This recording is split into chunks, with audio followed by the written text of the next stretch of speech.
నమస్తే మిత్రులారా, నేను అడ్వకేట్ చౌహాన్. మిత్రులారా, ఒక కేసులోని విషయం ఏంటి అని అంటే, రిటైర్డ్ అయిపోయి ప్రశాంతంగా జీవనం గడుపుతున్నటువంటి వృద్ధులపైన కోడలు 498A కేసు ఫైల్ చేసింది. అయితే వారి యొక్క కూతురు విదేశాల్లో సెటిల్ అయింది.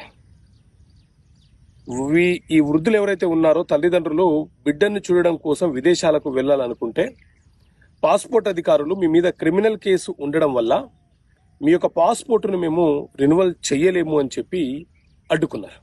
దాంతో వాళ్ళు విదేశీ ప్రయాణం చేయలేకపోతున్నారు. ఆ తర్వాత వాళ్ళు ఆంధ్రప్రదేశ్ హైకోర్టులో ఒక రిట్ పిటిషన్ ఫైల్ చేసుకున్నారు.